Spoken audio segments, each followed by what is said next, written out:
percaya Gus Baha? Faktor apa yang membuat banyak orang percaya dengan pemikiran Gus Baha? Kenapa banyak orang dari berbagai kalangan dan organisasi mudah menerima pendapat beliau? Salah satunya adalah kesombongan. Kerap dengan percaya diri menunjukkan kealimannya, menunjukkan pada halayak bahwa beliau benar-benar pandai dan menguasai apa yang sedang dibicarakan. Terkait Al-Quran sebagai standar utama tingkat keulamaan seseorang, beliau tak sungkan menyatakan bahwa sudah sejak kecil menghafal Al-Quran, sudah sejak kecil mempelajari Al-Quran. Sebagai rujukan, karena saya spesialis sering ngendikan fikih. Saya dulu musyawarah ya seperti urutan di Pulau mulai takrib mu'in, tapi di sana langsung mahalli. Karena Fathul Wahab gak diajarkan di sawir di musyawarah. Tapi saya pernah ngaji Mbah Mun Fathul Wahab, dan beliau sering berpesan, nak kanggo masyarakat ojo wahab repot, nganggo mahalli saja. Mahalli itu kan Surahibin itu yang mensarai minhajud Thalibin.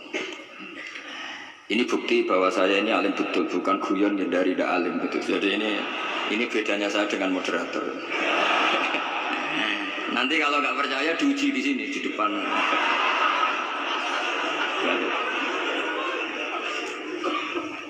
Saya ngaku alim itu bukan karena sombong, tapi keharusan.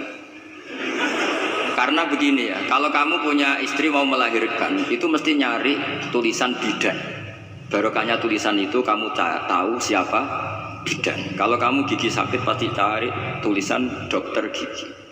Sekarang kriminal kita adalah yang tahu Wahab tidak menulis ahli Fathul Wahab, ahli Fathul Qorib. Sehingga masyarakat itu susah nyari konsultan ahli fikih. Karena santri Peloso tidak menulis di rumahnya ahli Fathul Wahab, ahli Fathul Qorib. Lo itu penting supaya orang tahu. Setidaknya kenapa nyuwun sewu banyak. Kalau saya boleh agak merovokasi, dan itu bagus, provokasi itu bagus kadang, tapi untuk kebaikan. Kenapa orang-orang lain itu menjadi rujukan? Karena mereka memaklumatkan diri, dengar gelar RC, MA, terus ahli fikih. Tapi kita yang ngaji Wahab, khatam, musyawarah khatam, nggak nulis di rumahnya ahli Fathul Wahab. Setidaknya Anda nulis, konsultan kalau ingin mondok ke Peloso. Sehingga orang daerah kamu kalau mau mondok ke Peloso, konsultasi ke kamu. Tapi kita terlalu adab. Padahal awalun nubuwah itu dimulai dari at-tahaddi. At-tahaddi memaklumatkan diri kalau beliau adalah seorang nabi. Jadi kalau kamu boyong harus memaklumatkan diri. Saya tidak bakul bago, saya ahli Fathul Wahab. Lah ini khataman Fathul Wahab cerita baku. Wah itu innalillahi wa inna ilaihi raji'un. Ini harus gimana mau? Ya Anda harus tersiksa dengan keterwakilan oleh ini.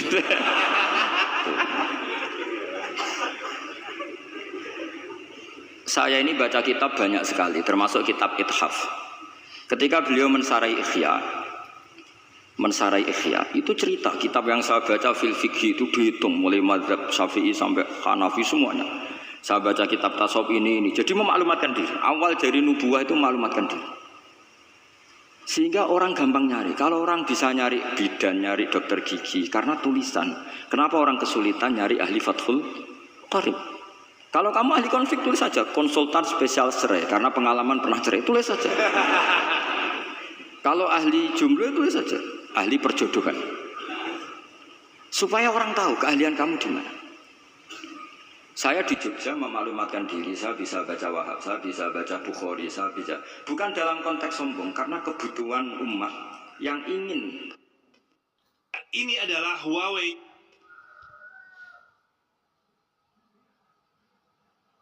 14S yang dikatakan Huawei sebagai laptop pengganggu di pasar kelas. Tabu asari Rasulullah, mencari-cari asar Rasulullah itu terpenuhi. Itu dengan ngaji orang yang ahli. Tunjukkan kalau baca kamu benar dan sebagai solusi umat. Umat ini punya problem banyak. Dan kamu mengajar dengan manhaj yang jadi solusi, yang jadi solutif, yang bisa jadi jalan keluar. Tapi kita enggak. Santri itu banyak keluar dari pondok, tapi karena miskin, sudah dari mbahnya bapaknya memang sudah miskin ya. Terus atas nama humol, atas nama ikhlas, terus sering menyembunyikan diri. Menyembunyikan diri, pura-pura ada alim, yang sebetulnya ada alim juga kadang itu. Akhirnya terus orang sampai nggak tahu kalau itu alumni pondok. Tapi ketika ada orang konsultasi sama pihak lain, mereka tersinggung karena kok nggak ke dia? Mau ke dia gimana? Nggak ada tulisannya, nggak ada potongannya. Malah tadi cerita mbako segala itu kan apa ya? Nah, saya ingin kembali lagi. Saya punya teks hadis yang riwayatnya seperti ini. Hadis itu misalnya dhaif, banyak aditnya, banyak penguatnya. Idza zuharatil bid'ah wal fitan. Sebagian ada tambahan wasubba ashabi. Fal yuzhiril alim ilmahu. Orang alim harus menampakkan kealimannya. Wa illa fa alaihi la'natullahi wal malaikati wan nasi ajmain. Justru kalau tidak memperlihatkan kealimannya dia kena laknat. Artinya yang sopan-sopan tidak memperlihatkan kefatul wahabannya, maka malah melihatkan pembakuannya. Itu jatahnya fa alaihi la'natullahi wal malaikati wan nasi ajmain. Ya setuju ya? Pasti kenalan. Coba betapa tersiksanya Syekh Zakaria Al-An. Tadi itu mulai ngomong tuh nggak pernah menyebut Syekh Zakaria Al-Ansori. Kayak apa tersiksa? Kitabku dikaji nyebut jenengku era gelem gitu. Padahal Syekh Zakaria Al-Ansori syarat menjadi orang alim seperti dari sekian tarjamah, istilahnya dalam bahasa Arab terbaru itu tarjamah tuh Syekhul Islam Syekh Zakaria Al-Ansori. Itu saya pilih yang dari kitab Manhajus Sawi karanya Habib Zain bin Smith. Itu dari sekian manaqib yang saya baca di Sulaiman Al-Jamal di mana-mana paling menarik itu. Syaratnya jadi orang alim itu dua, punya guru alim, punya murid alim. Karena Anda akan tersiksa, sangat-sangat tersiksa. Ngaji sama gurunya takut disuruh baca, gurunya alim mau ngorek yang meriang muridnya alim. Itu yang dialami Syekh Zakaria Al-Ansori. Sehingga beliau ngendikan duki ketu bena hajaro ini. Saya ini ditempa dua batu, kalau jauh digebek dua batu. Mau ngaji ya takut karena gurunya alim alamah yaitu pengarang Fathul Bari Ibnu Hajar Al Asqalani. Mau mulang ya meriang ikut di murid alim alamah jenis Ibnu Hajar Al Hidayah. Jadi aku sampai ngaji ya persiapan, sampai mulang ya persiapan. Kayak apa susahnya jadi Syekh Zakaria Al-Ansori? Mau ngaji setoran ya persiapan, mau ngajar persiapan. Makanya kata Mbah Mun, syarat utama ulama itu harus punya murid alim. Saya pernah didhawuhi Mbah Mun, aku gak ada anak Gus Najib itu Gus Najib. Saya juga izin jadi kiai. Karena syaratnya jadi kiai udah anak alim di murid alim. Izin gak jadi kiai rasa sukses juga terus. Makanya saya ketika kecelok alim itu senangnya bukan main beliau. Karena terpenuhi status tadi. Nah ini kalau khataman Fathul Wahab terus bakas baku ini. Oh ini roh Ki Jazuli tersiksa ini gimana ini di sini? Kalau ukurannya kan gampang, moderator kan dipilih yang paling baik, setidaknya ngomongnya lah. Kalau tidak ilmunya ya ngomongnya. Terus Anda terwakili oleh orang yang nggak jelas. Nah saya gojol ini tidak dosa, karena kalau betul saya ini dosa karena rasanya orang, berarti jadi kafaro dosanya dia. Soal saya kan amalnya sudah banyak aman. Aman jadi nanti. Jadi kalau jatah hasanah saya harus diminta dia, tak kasih aja. Gampang. Ya masih surplus, masih banyak. Kan orang itu kalau baca Quran satu huruf itu dapat 10 kebaikan. Saya ini hafal Quran sudah gak terhitung. Itu untuk kamu tak sati satu huruf cukup nanti kalau nanti nuntut di akhirat itu agak jatuh. Ya nggak apa-apa, nanti silahkan nuntut nanti di akhirat. Tapi kamu lebih saya tuntut. Kamu itu siapa menyuruh saya di sini? Dosanya lebih besar lagi. Saat teruskan saya cerita yang serius. Syarat jadi orang alim itu punya guru alim, punya murid alim. Karena sebagian dari ilmu itu bukan ditempa guru tapi ditempa murid. Imam Fathul Bari, Sohibu Fathul Bari yaitu Syekh Ibnu Hajar Al Asqalani, itu beliau sangat mencintai Nabi Musa justru karena dengan tanda kutip protesnya. Jadi ketika Nabi Musa diajari Nabi Khidir dari awal sudah ngendikan innaka inni ala ilmin atau innaka dulu ya gak apa-apa dibalik-balik gak apa-apa karena semua kitab kadang riwayat bil makna innaka ala ilmin allamaka Allah ma'alam a'lamku Wa inni ala ilmin allamanillah malam ta'lam. Kira-kira terjemahan bebasnya, kamu punya ilmu yang diajari Allah, saya tidak tahu. Saya punya ilmu yang diajari Allah, kamu tidak tahu. Maka innaka lan tastati'a ma yasabba. Kamu tidak mungkin bisa menyabari saya, bisa memaklumi saya. Tapi kata Nabi Musa, tidak, saya harus belajar sama Anda. Oke, silakan belajar, tapi jangan tanya.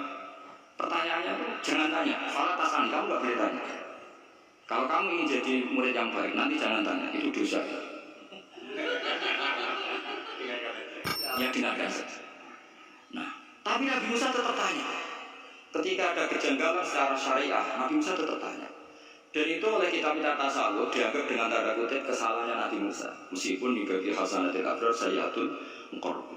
Tapi di kitab fikih itu dipuji sundul lagi protesnya Nabi Musa. Jadi di kitab tasawuf disalahkan karena kitab tasawuf pemuja tadi ketertaatan pada guru. Kitab fikih enggak. Ini bukti ada dalil bahwa Musa itu orang pilihannya Allah. Dia tidak sabar, beliau tidak sabar kalau melihat kemungkaran. Jadi gugatannya Nabi Musa dianggap apa suratu ghiratihi fillah atau suratu ghiratihi fillah. Ada yang baca ghairah, ada yang baca biro. Ini karena ngadepi santri Fathul Wahab. Saya terpaksa baca 2 kali. Siji ben ketok alime, nomor 2 aku ora iso tak warai. Nah, macam. Karena dalam kiro asam kaya mesti gitu. Kalau nggak doikin ya bikin. Karena yang satu cara berpikir masdar itu aslul mustaqot. Maka nggak perlu kena harokat munasabah. Jadi saro yasiru sayron. Tidak perlu siron, faza yafuzu, fauzan, tidak perlu fuzan karena master asli mustaqot, jadi tidak perlu kompromi dengan harokatul munasabah. Tapi orang Arab tetap bilang dikul maisha, apa? Tetap bilang dikul maisha. Tapi qiraat kita fala takufi doiqin, bukan pakai apa? Dikin. Ya makanya kemungkinannya 2. Saya baca 2 kali ben ketok alime. Karena saya ini menghormati sampean, mosok ngundang wong ra alim, sini-sini wong. Nomor 2 anak kue itu tak warai. Kalau bacanya itu 2. Jadi nanti kan saya ngajar di pondok pelosok, saya baca mesti 2 kali. Wayak sibu zaitun kata, wayak sabu zaitun. Karena dalam qiraat asaf ada yang baca yak sibu, qiraat kita baca yak sabu. Tapi guru-guru kita kalau ngajar fikih itu bacanya yak sibu. Tapi kalau baca Quran yak sabu. Jangan Quran kita kan ayat sabu Allah yaqdiru alaihi ahad, bukan dibaca ayat sibu. Saya teruskan. Jadi syarat jadi orang alim itu harus punya guru alim dan murid alim. Imam Fathul Bari ketika menganalisis Nabi Musa itu beliau memuja Nabi Musa. Ini bukti ghirahnya Nabi Musa yang luar biasa. Beliau paling tersinggung kalau untuk hikat hurumatullah. Orang sudah ditolong kok gak matur nuwun malah merusak perahunya. Jadi itu secara syariat itu mungkar. Kalau mungkar ya harus diprotes. Artinya itu sifatu madkhin. Protesnya Nabi Musa itu sifatu madkhin, bukan sifatu dhamm. Itu Ibnu Hajar al-Asqalani, gurunya Syekh Zakaria. Ketika orang tasawuf menganggap yang dilakukan Musa itu agak-agak mazmum karena protes sama guru. Pertanyaan saya ke anak Fathul Wahab, kamu milih siapa? Milih partainya Ibnu Hajar al-Asqalani apa milih partainya orang tasawuf? Selama ini roh potongan sampean milih sing tasawuf. Karena sampean dengan ilmu pas-pasan ini nggak suka kalau ada murid tanya. Mboten ngaku mawon. Tapi karena tadi logika syariatnya kata Ibnu Hajar al-Asqalani, Musa itu kalimullah termasuk